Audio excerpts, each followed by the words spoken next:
salaamaaleykum yéen ñi nga xamante ni taamu seen télévision bii di la Teranga TV da leen nag jàmm ci jotaayu xibaar yi juróomi waxtu ci ngoon jot na yu toftal ñeent fukki simili ak juróom li gën a fas ci xibaar yi nag bokk na ci génnub Adji Sarr bu njëkk jàkkaarloo ñi nga xamante ni ñun taskati xibaar yi wax li nga xamante ni moom moo ko boole ak Ousmane Sonko waaye tamit dinañ wax ci vaccin AstraZeneca bi nga xamante ni def na ñaareelu ñombe ci biir réew mi waaye tamit dinañ wax ci Thione Seck bi nga xamante ni tappal nañ ko ab médaille ginnaaw bi nga xamante ni génn àdduna waaye dinañ wax ci waa SYNPICS muy syndicat bi nga xamante ni mu ëmb ñi liggéey ñëpp ci wàllu tasum xibaar ak jafe-jafe yi nga xamante ni nañ koy dund loolu buñ ci toftalee xibaar yu ñeel wàllu coronavirus bi réew mi mooy ñëw buur suñu jotaayu xibaar ne kiis ñu daal di ñëw ci yaatal gi.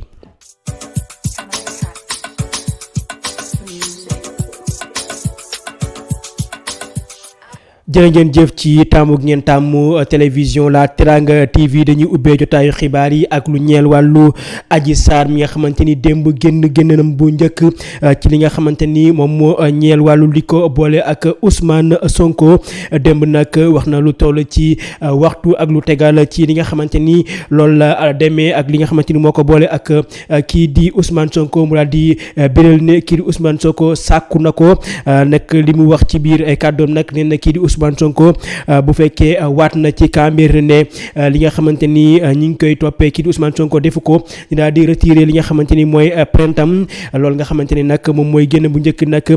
ci ñi nga xam ñu bëri ñi nga xamante ni daan naka wax nañ ci mooy lii di Adji Sarr li mu wax daan naka teguwul ci yoon te jaarul ci li nga xamante ni moom fa la war a jaar ba tax na am ay juristes yoo xamante ni li ñu jàpp mooy kii di ki nga xamante ni mooy avocat am dañ ko war a teg loxo ak ñi nga xamante ni tamit mooy Adji Sarr dañ ko war a teg loxo dafa daal salfaañe li nga xamante ni moom moo ñeel wàllu loi bi nga xamante ni ci la waroon tënku bañ a génnee lu ñeel wàllu li di procès bi nga xamante ni si la nekk ñi nga xamante ni ñoom ñoo ànd ak kii di Ousmane Sonko ak ay avocat am ñoom ne du ñu tontu ci li nga xamante ni Adji Sarr génn na koo wax li ñuy xaar nag mooy jour procès bi la ñuy xaar ngir mën a wax ci li nga xamante ni moom moo ñeel loolu nga xamante ni la ñuy toppee seen client boobu. dañuy daal di wax ci leneen muy vaccin bi nga xamante ne muy AstraZeneca bi ñu dugal ci biir réew mi te ñu am lu toll ci 200,000 ci ay doses yoo xamante ni am nañ ko ci biir Sénégal waaye nag mel ne ginnaaw ba ñu amee ku njëkk ki nga xamante ni fa nga xamante ni mooy yëmbal dafa amoon jafe-jafe ba am AVC ginnaaw bañ ko daal di ñàkkee ak boobu ñàkk nga xamante ni mooy AstraZeneca am na keneen koo xamante ne am na ay jafe-jafe ci wér-gu-yaramam fa nga xamante ni mooy Kër Massar ba tax na nag loolu nga xamante ni mooy vaccin boobu ginnaaw ba ñi nga xamante ni ñooy kilifa yi ñi ngi wax ne nañ ko continuer di ko amal waaye daal lu ci mën da am dëkk yu bëri yoo xamante ne fi mu nekk nii nangootuñu utiliser boobu vaccin nga xamante ni mooy AstraZeneca ñu wax ne day andi jafe-jafe ci li nga xamante ni moom mooy wér-gu-yaramu nit ñi ci biir Sénégal nag boobu ba léegi nag ñi continuer di amal li nga xamante ni mooy vaccin yi waaye fi mu nekk nii askan wi nag am nañu tiitaange ci vaccin boobu nga xamante ni moom mooy AstraZeneca. ñu daal di wax ci ki nga xamante ni moom mooy ci di Thione Ballago Seck ginnaaw bi nga xamante ni génn àdduna fukki fan nag des ci li nga xamante ni moom moo desoon ñu war a génnee li ko war a setal ci liñ ko toppee ci ay xaalis yu baaxul ci loolu nag ki nga xamante ni moom mooy njiitum réew mi ginnaaw bi muy dajee ak ay li nga xamante ne jëriñam daal dina jël dogalu daal di koy def commandeur de l'ordre national du Lion muy ab médaille boo xamante ni daanaka moom moo ëpp doole ci li nga xamante ni moom mooy raay yi ñu joxe ci biir réew mi boobu la médaille nag démb lañ jël dogalu daal ko koy jox ngi daal di koy seetal daal di koy sargal tamit ci li nga xamante ni def na ko liggéey ci biir réewum Sénégal. li ñuy jeexalee suñu jotaayu xibaar muy li nga xamante ni moom mooy waa SYNPICS ñi génn doon wàcc ci mbedd mi doon sàkku ci ñi nga xamante ni ñoom ñooy dëkk ay tuuma si ñi nga xamante ni ñoom ñooy liggéey taskatu xibaar yi li ñuy bëgg nag mooy ñi nga xamante ni ñoom ñooy xoqatal ñiy liggéey ci wàllu woowu ñu daal di koy bàyyi di ñaax nag ñëpp ñi nga xamante ne ñi ngi liggéey ci biir tasum xibaar képp koo xamante ni mi ngi leen di xoqatal nañ ko daal di xamle ñoom dinañ ci def seen matuwaay yi war yëpp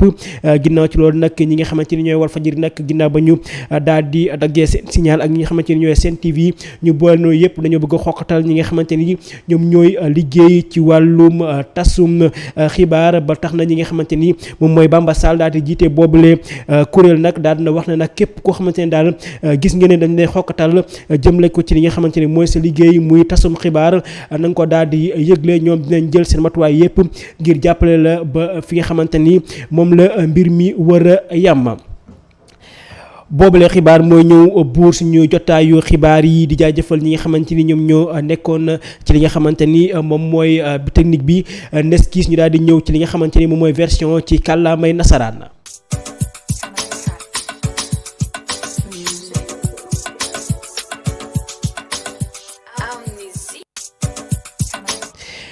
Bonsoir, il est 17h50 au studio de Teranga TV. Donc tout de suite les brèves.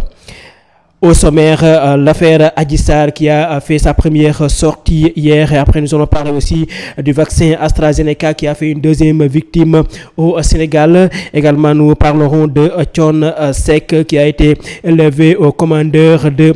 Lion donc national aussi. On va parler de Sempi qui a fait sa sortie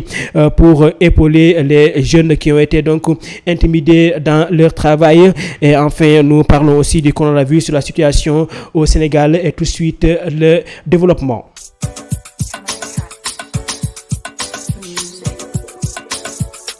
Il est 17h51 ici au studio La Teranga TV. La sortie d'Adji Sarr hier d'après la chronique, il suscite beaucoup de commentaires et de nombreuses interrogations après les déclarations de celle-ci qui accuse Ousmane Sonko de viol et de menaces de mort. Selon le juriste spécialisé en droit pénal Ibra Barry Camara, l'accusatrice du leader de Pastef en a trop dit, portant ainsi un sérieux coup de l'insurrection. L'enseignant-chercheur de l'université Cheikh Anta Diop de Dakar estime que l'interdiction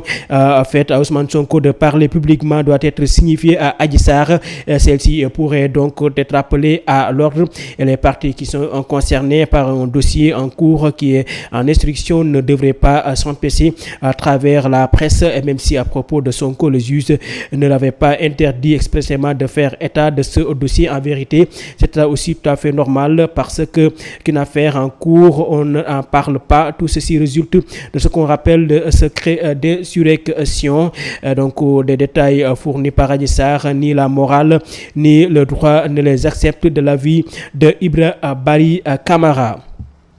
Parlons autre chose du vaccin coronavirus donc qui a fait une deuxième victime au Sénégal, effectivement à Keur Massar, à la suite de Mamadou Sey, résident à Yeumbeul à l'âge de 68 ans, qui a piqué une crise d'AVC. Après, avec le vaccin AstraZeneca, un autre vieux fait les mêmes symptômes. Modou Cissé, 70 ans, donc domicilié au quartier Alou Baye, a développé des effets secondaires après avoir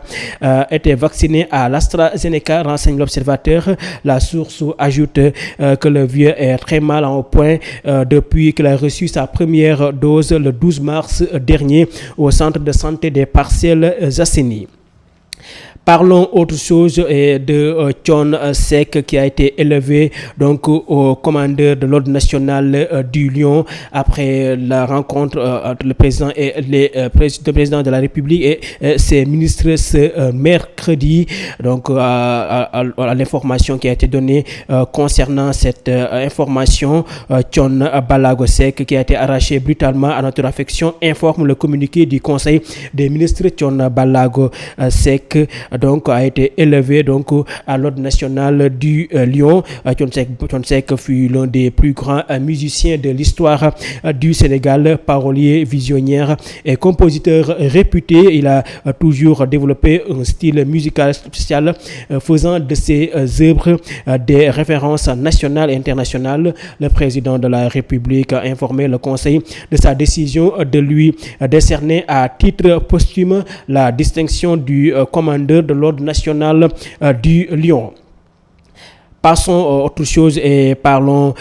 du Synpic qui est sorti récemment pour donc parler des intimidations qui ont été notées sur certains confrères donc qui ont donc été intimidés par des personnes. Synpic donc appelle à tous les médias qui font l'objet de menaces et d'appels au meurtre officiellement à porter plainte. Le Synpic encourage les journalistes à faire leur travail d'informer donc les populations populations en toute honnêteté et en toute responsabilité, sans aucune peur, si ce n'est de se laisser manipuler. Le SYNPICS appelle tous les confrères et consoeurs à rester vigilants, à noter au besoin de signaler toute tentative d'intimidation, toute menace, toute action subversive contre tout membre de la presse. Le SYNPICS, pour terminer, enjoint tout citoyen qui se sent diffamé d'user des voies d'offre le droit donc positif sénégalais, les journalistes n'étant pas au-dessus des lois, même dans l'exercice de leur noble métier.